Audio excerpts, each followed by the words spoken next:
Section 1.1. Last time we had taken a look at a whole humongous table of differences between pre-calculus and calculus, right? And the basic overarching theme was in pre-calculus we can do a lot of the same things we can with calculus, but just for a much narrowerly, that's not even a word, narrowerly, no. But a much more narrow defined or definition of graphs or functions or whatever we're working with, much more rigid. And so with calculus we get all this great flexibility. So one of the things that we're going to do today is we're going to take a look at a couple of very specific examples of calculus. So two types of examples using calculus. The first one's the tangent line problem.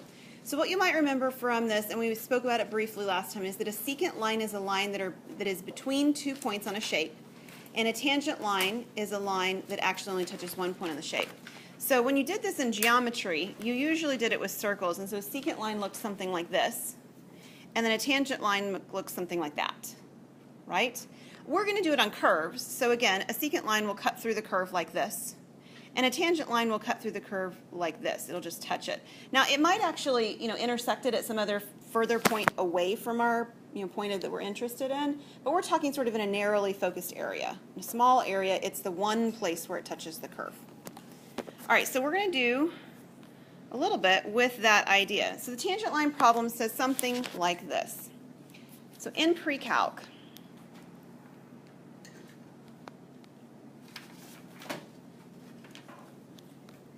we can find the slope of a secant line.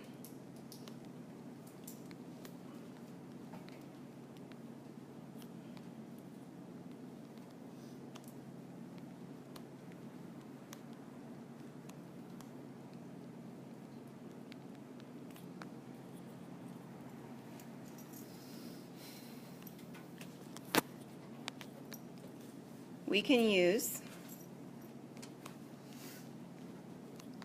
2 points on a curve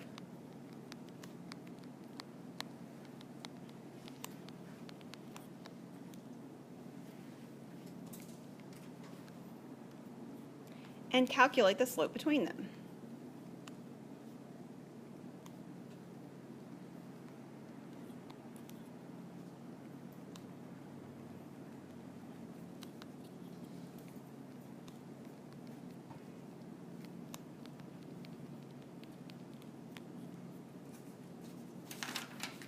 So I'm going to draw sort of a general curve and show what that looks like.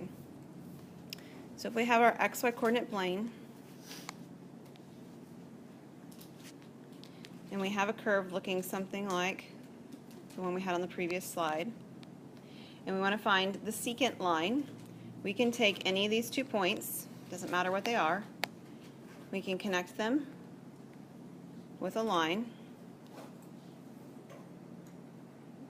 Pretty reasonable.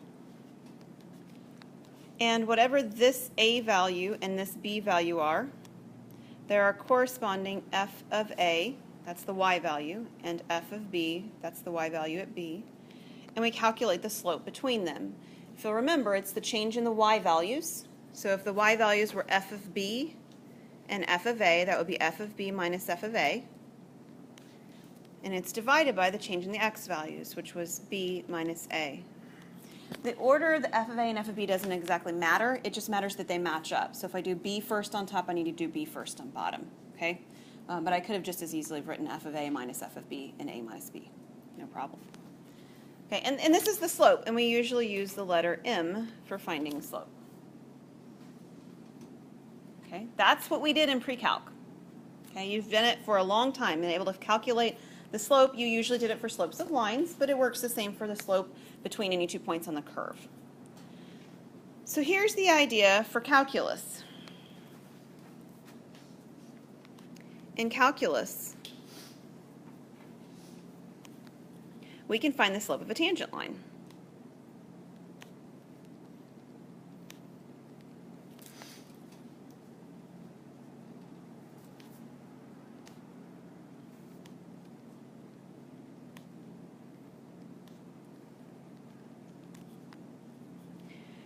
We do this by using secant lines.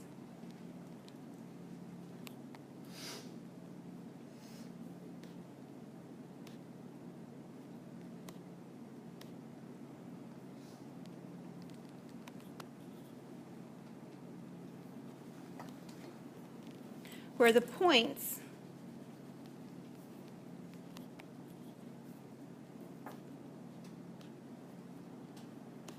get closer and closer to one another.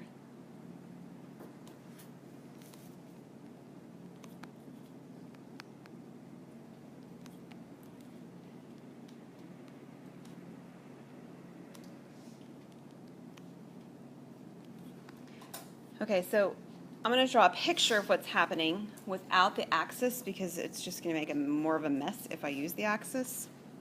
So here's that same curve, roughly, that we had on the other example. And let's say that we're trying to find the tangent line to that particular point. Okay? And the original point that we had was something over here, and we had this tangent line that looked like that. Okay? What calculus says we can do is that in order to actually find the tangent line that we're interested in, that faraway point that I just plotted could have been closer. Okay? Now, it's going to look a little bit funny, but I'm just going to sort of half the distance roughly.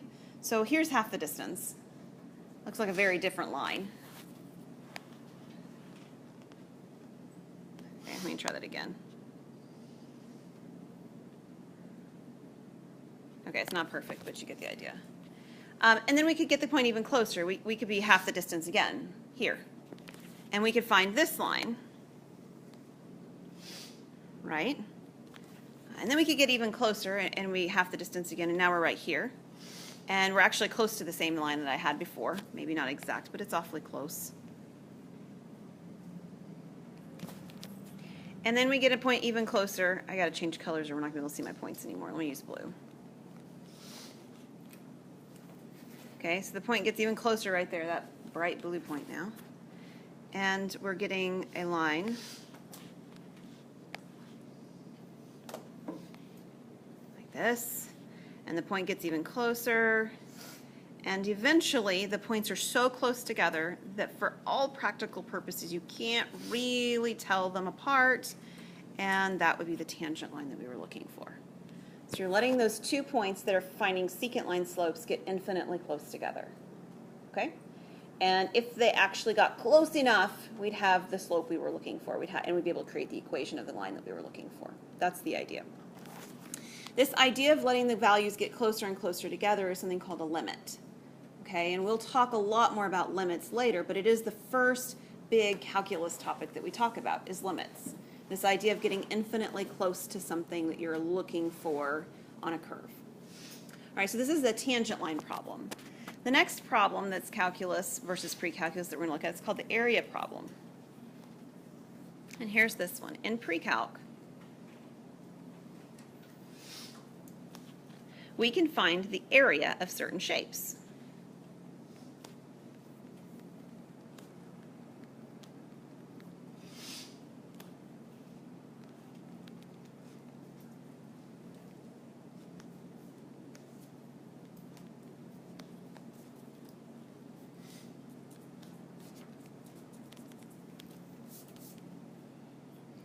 Rectangles, I'll give you some examples. Rectangles, squares, which is a type of rectangle, triangles, circles is a good one. Yeah. We'll pause there, circles, etc. Okay, so a lot of two-dimensional figures that you had formulas for back in the day, right? Yeah. We can use formulas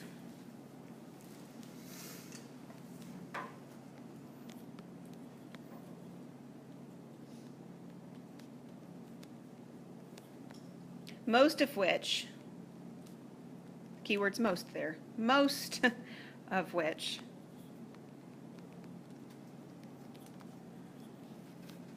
are based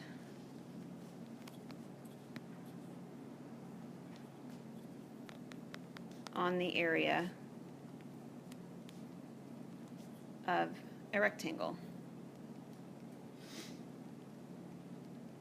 So obviously that's not true for circle, but it is true for the rest of those shapes and the ones that were mentioned like trapezoid and things like that that I didn't write down.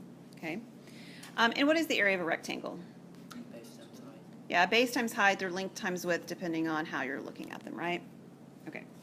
So that's the basic way that we would find area in pre-calc. All right, so what about calculus? Well, it's all about being more flexible, right? So in calculus,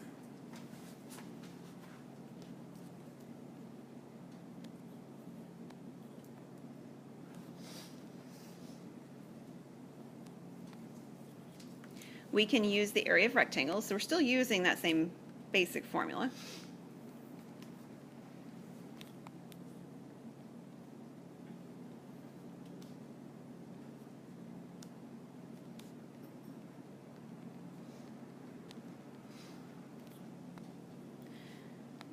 To approximate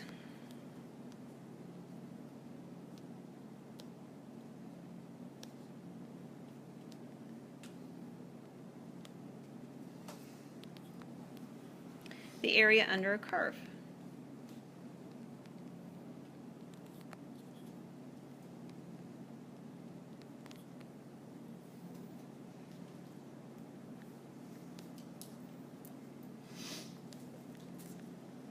Then we let the width, I'll say this in a different way too because this isn't maybe my favorite, but the width of the rectangle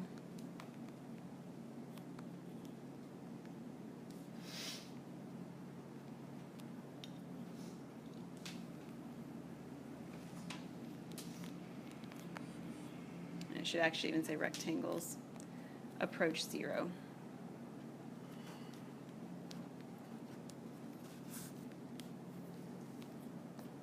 Okay, so let me draw a picture of what this is describing. Okay, so there's that same fun shape that I have drawn before. And we'll put the A and the B in that we had before as well.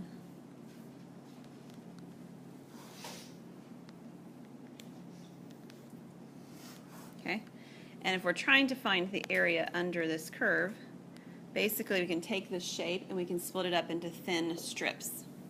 Okay, so I'm just going to make 4 of them for visual purposes because it's easier to draw. But there's nothing special about the number 4. Okay, and if I were to use these and somehow decide on how to get the height of these things, oops. I can somehow create these rectangles in that shaped area that should give me an approximation for the area that's there. But if I let the width of the rectangles get very small, which would equivalently make more rectangles inside the shape. So write that phrase where it says the width of the rectangles approach 0. You could also just say let there become infinitely many rectangles between the spots. Okay? So if the width goes to 0, more rectangles happen, and more rectangles mean that this sort of error in where I've drawn those lines to top off the rectangles becomes less, right? If there's a narrower space, I'm going to get closer to what the actual height would be of that sliver that's in between there. Well, again, what we're doing is we're doing a limiting process. We're limiting the width of our rectangles. We're letting that width become infinitely small, or we're letting the number of rectangles become infinitely large. That's a limiting process. And so calculus will allow us to find this very odd shape, whatever it is, and I haven't even drawn an odd one, right? I mean, there's lots more interesting functions than the one I just drew here, and find that area underneath that curve, that arbitrary shape. I was about to give you another word that didn't exist, but this shape that actually doesn't have a specific height at any given point. Okay, so that is another calculus concept. We will encounter this one in the very last chapter that we do together, chapter 4. We will encounter the first one that I mentioned, the tangent line problem over here. We will encounter that one in chapter 2. So these are a couple of different things that we're going to do. And what we're going to do in between in chapter 3 is applications of this concept, actually. So, all right, so let's take a look at what we can do next then. What you're going to see in some of your questions is giving you an example of a problem and you deciding whether or not pre-calculus is sufficient. That is, you know how to do it with the tools you've already acquired in a non-calculus based course, or whether it's got some sort of a limiting process, something that's an arbitrary shape, something that's curved, and you actually need calculus to solve it exactly. Okay? So this one says, decide if the following problem can be solved using pre-calculus or whether calculus is required. If it's pre-calculus, solve it. If it's calculus, explain why, and then use a graphical or numerical approach to estimate the solution. All right, this says, consider the equation f of x equals 4x plus 3. So first I'd like to pause and ask you, what is that an equation of? It's a line. So the very fact that we're starting out with a line probably means that this is what? Pre-calculus. Yeah? Because we can do lots with lines in pre-calculus. Then it says, what is the slope of the curve at x equal 2? So, can you get the slope of this curve? And curve is a general term. It doesn't mean curvy, okay? Curve is just a general term for any of these equations. Can you get the slope of this curve with a pre-calculus method? Yes. This is definitely pre-calculus. And what is the slope of this curve at x equal to 2? 4. It's 4. Does it matter that it told us at x equal to 2? No. It's actually a distraction in this particular case, right? Because you might be led to be thinking, I need to plug 2 into this for some reason. And plugging 2 in would get you a value, but it won't get you the value of the slope. It'll get you the value of y, right? Yes. Okay, so this is a pre-calculus concept. And the slope, no matter what value they had given you, is 4. So the beauty is that if this is pre-calculus, most of the time the answer is going to be coming very quickly to you. Okay? So don't do more work and try to make this harder than it is. Really decide for sure if it's pre-calc or calc before you start making things hard on yourself. Okay? Read very carefully. All right, so that's the first one. Here's our second one. Consider the equation f of x equals 3x squared plus 2x minus 4. First of all, what is it an equation of? That's a parabola. So that probably tells you right off the bat that this is something with calculus, right? Not pre-calculus, because it's not a line. Now it wants to know the slope of the curve at x equal to 2. Okay, so on the last example, did it matter if the x equals 2 was given? Didn't actually matter. Here, it will. Because the parabola is going to be a different slope depending on where you are on the parabola, right? It's like running up a hill, okay? There are points on the hill where the hill is steeper than others. It's more difficult to climb. Okay, same thing here. So I already have tables drawn in here because this is actually how you go about showing your work that you know how to do this problem or that you are doing the problem correctly. Okay? So what we're going to do is we're going to choose values that are close to 2 on either side of 2. Values that are slightly larger than 2 and values that are slightly smaller than 2. Now there's a natural way to do that. This isn't like the end-all way of doing this problem, but there is a very natural way to do that. I'm going to do the values that are slightly smaller than 2 first. So for instance, 1.9. That's close to 2, but it is smaller than 2, right? And then I could go with 1.99. And if this trend continues, what do you think I might do for the third one? 1.99. Yes. Okay. We're not talking crazy stuff here. It's just what seems natural and would be reasonable to do. We'll fill in the rest of that table in a second. I'm going to go over to the other table. We're going to do values slightly larger than 2 as well. So something like 2.1. And then maybe 2.01, because that's closer to 2 than 2.1, but still bigger. Any guesses as to what my third one might be? Right. Okay, so there's nothing special about the numbers I picked, but they do have to do 2 things. Some of them have to be bigger, some of them have to be smaller. And as I go sort of down my table, they need to be getting closer and closer to the value that I was given, in this case 2. Okay, next thing we're going to do is we're going to fill in the f of x values. This is where your calculator will come in handy, because you don't really want to plug these numbers in by hand. So I'm going to teach you a few tricks on how to use your calculators. The first thing is, if you have a TI-83, TI-84 calculator, go ahead and grab it out. If you don't, and you have one at home, take some notes on how you can do this, okay? And you can go back and you can do this along with listening to the video, and so that you can make sure you have all those details right. So what you're going to do first is you're going to hit that y equals menu, okay? And you're going to put the equation in. That's the equation of the parabola, 3x squared plus 2x minus 4.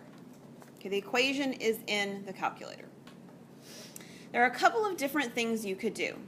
You could put this value into the table. That is, I could put into the table 1.9, 1.99, 1.999. Now, in order to do that, your table actually has to work.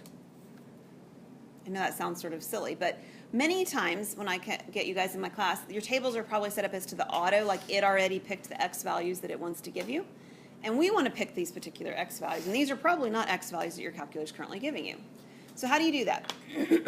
All right, so on the top left-hand corner, excuse me, you have a button that says graph. Do you guys see the button that says graph? Above it, it should say table, like in yellow or green or something like that. So in order to get anything in your calculator that's in that other color, you have to hit the second key. So you're going to hit second, and you're going to hit graph. When you do this, this table will come up. If the table allows you to press delete and it goes away, then your table is set up right. If you press delete and nothing happens, then it won't. So now you got to know how to fix it. Okay, above the button that says window. So there's a second button over on the top. The first button says y equals, the second button says window. Above the button that says window, it says TBLSET. That's table set. So hit second, window, and you get a table set menu. The table set menu, I don't care what it says start and the delta table part. What I care about is that the first thing where it says independent is on ask, and the second one that says independent is on auto. Independent on auto? Yeah. First Let me see if I can get this to display. It didn't look very good when I tried this last time, but we're going to give it a shot. There we go.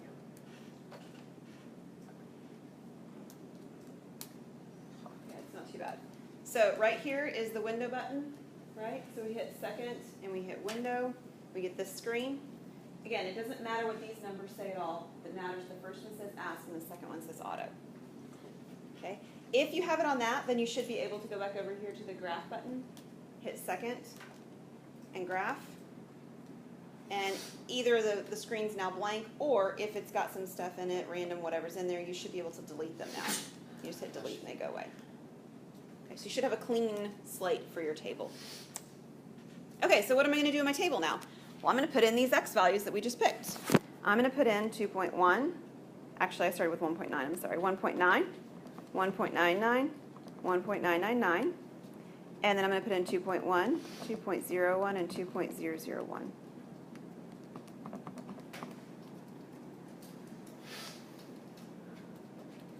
Now, they may stop, like this 10.63, it stopped. And if it is, then that's probably done. I mean, like it's probably a terminating decimal. It probably doesn't have anything else after it. But it might. It might have had other numbers after it and rounded somewhere along the way. So how do you find out? Well, you just arrow over on top of the values, and you can see along the bottom that they actually tell you the screen. So this is 10.63, this is 11.8603, and so forth. You want to keep a lot of decimals as you're working through the problem to make sure that you're not losing some information. So my suggestion is to keep at least 4. I tend to keep 6 just for good measure. And then we can always, round things later as we need to, but the less we keep now will more likely affect errors, our work to make an error later. So we're going to write down these values into the f of x column on each of your sheets. So next to 1.99, you should write 10.63. Next to 1.99, you should write 11.8603. And next to the third one, 1.999, you should have 11.98600. Or you can leave it at the 003 actually, if I'm going to keep 6 of them.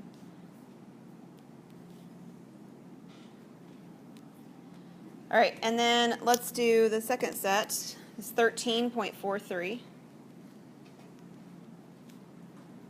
We have 12.1403. And then the last one is 12.014003.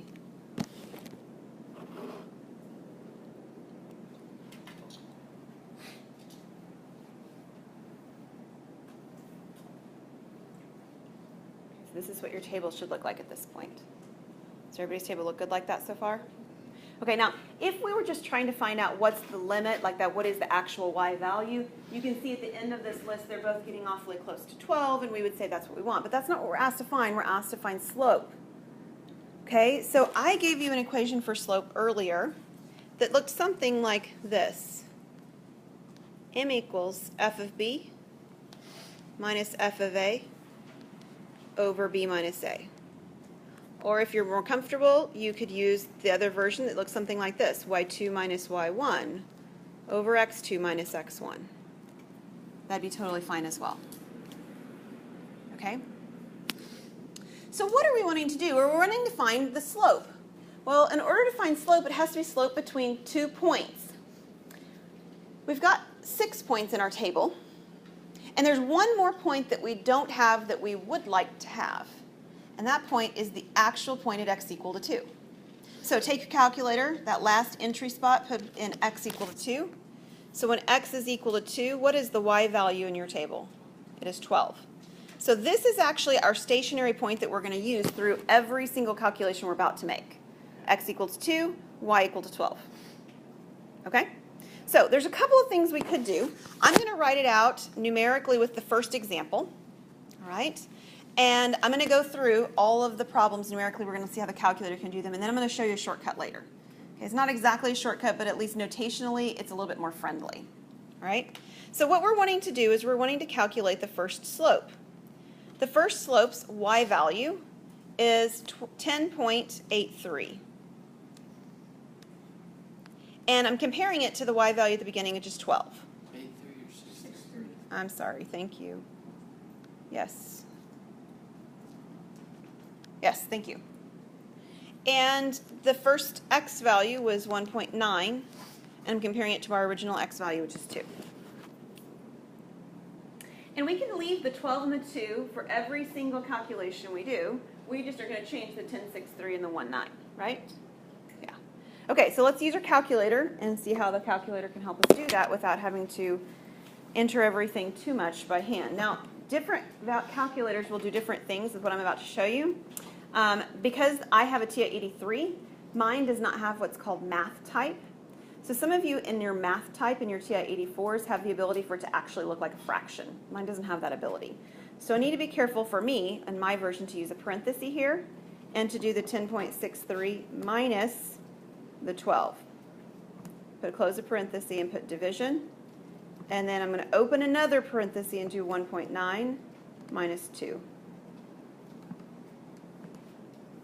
If I fail to do parentheses in my calculator, what will happen? Okay, here we go. What will happen is it will try to divide the 12 by the 1.9 because it will think division should happen before subtraction. Okay, and I don't want it to do that. So if I hit enter, it's going to tell me the first slope is 13.7. Okay, so on my first place where I have slope on my notes, I'm going to write 13.7. If it had some more decimals, we'd write those decimals down, but this one stopped. Okay. I'm going to enter the next one in by hand as well. So the next one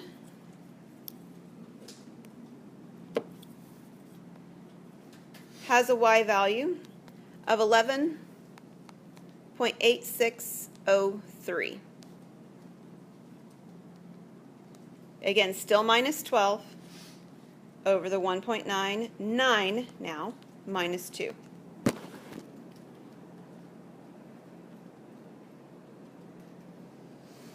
Now, in a minute, you're going to notice when we do the third one here, I'm going to need a 6-digit number right here and a 3-digit decimal value, or 6-digit decimal value here, and 3 digits worth of decimal value on this one, right? So I'm going to do something interesting when we get to the calculator to make my life easier. So let's do that. When I type this in, I'm going to type in 11.8603, and I'm going to type in 2 zeros. I'll show you why it matters in a minute. Obviously, the zeros in the end don't affect the value, right? Okay, so it's okay if I do it. It's not hurting anything. And I'm going to do minus my 12 divided by, and I'm going to do 1.99, and again, I'm going to do a 0. Again, I promise I'm going to explain in a second. And minus my 2. So with or without those zeros, I'm going to get the same value. I'm going to hit enter. It's 13.97. So in my table, my second slope value is 13.97.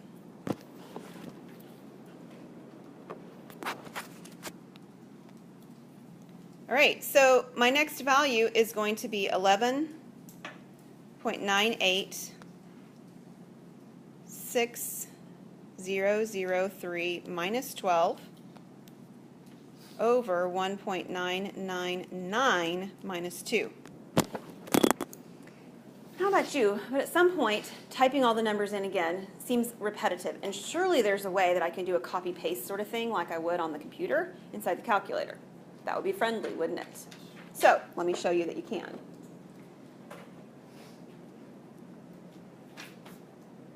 All right, in your calculator, if you will hit second, the orange or yellow key at the top corner, and then hit the negative key at the bottom, this one, I didn't hit that right. I'm going to start over again.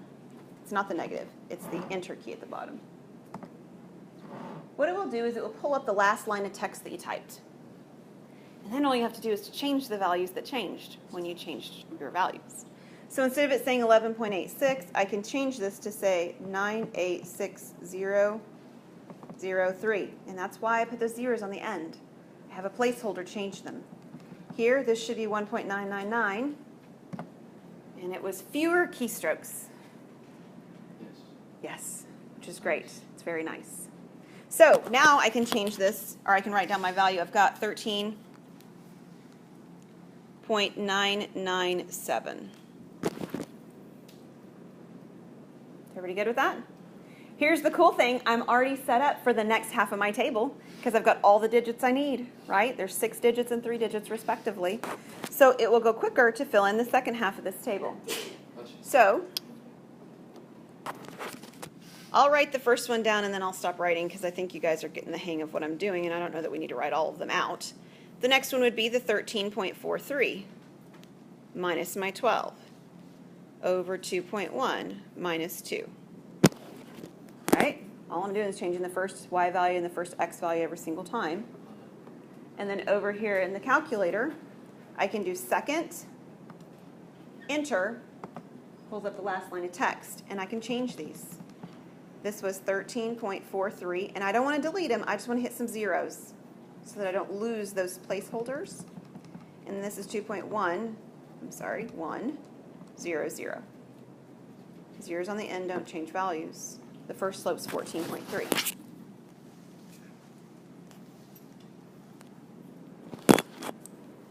Okay, and so in the effort of not writing so much more, I'm not going to write the next two. I'm just going to do the calculator part of this. So this is second, enter, brings up the previous line. I need it to not say 13.43, it needs to say 12.1403, and then I'm going to leave the 0, 0. This is 2.01, I'm going to leave the 0. And this slope's 14.03.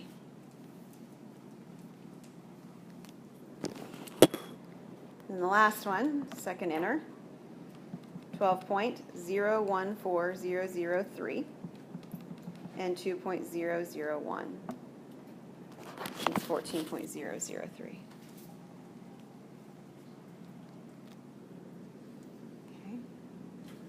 Cool calculator trick of the day.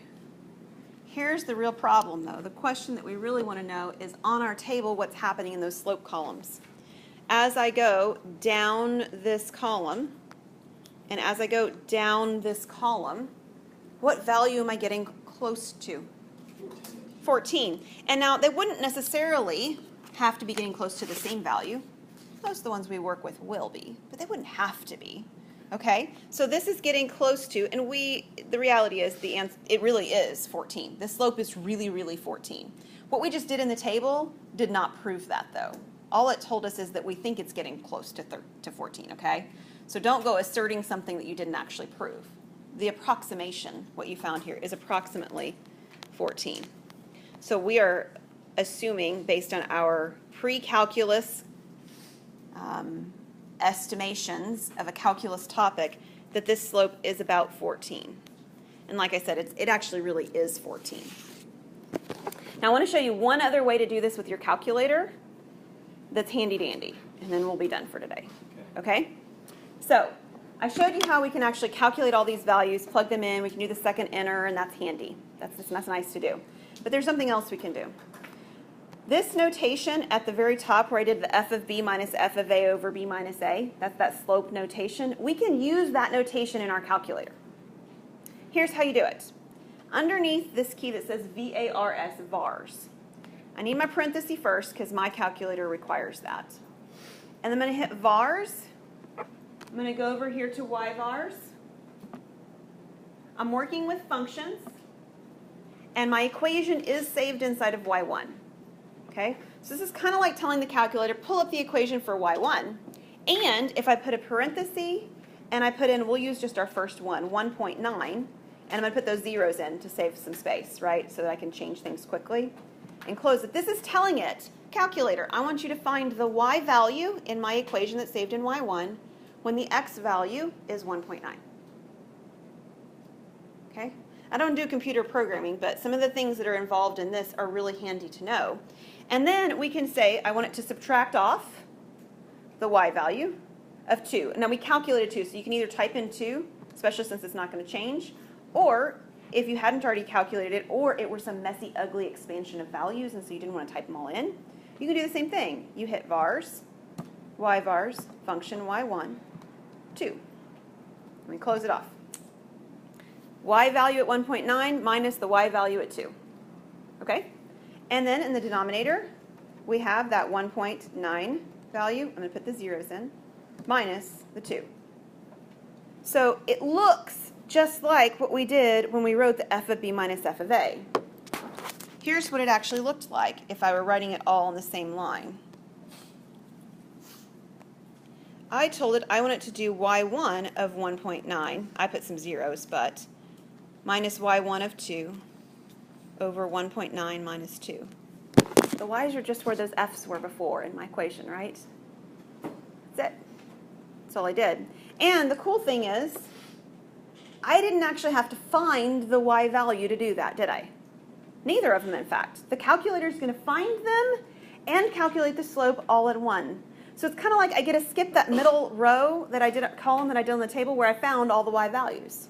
And I can hit enter, and it told me 13.7. And if you'll compare that to your table, that's exactly what we got. And if I hit second, enter, I can do it again. I can change this to say 1.99 on both the y value and the x value down here. And I can hit enter. There's that 13.97. And I can do it again, second enter, and I can go back up here and I can make it 999. And there's the 13.997. How fast was that? That was pretty quick, right?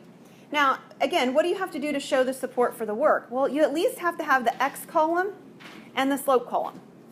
Okay, so if you're creating this, you are creating me a table that has the x column and the slope column. Depending on how you choose and how your mind thinks about the problem, you may not do a y value column, and that's okay. And we could do the same thing with the 2.0s, right? I could go here and do 2.1.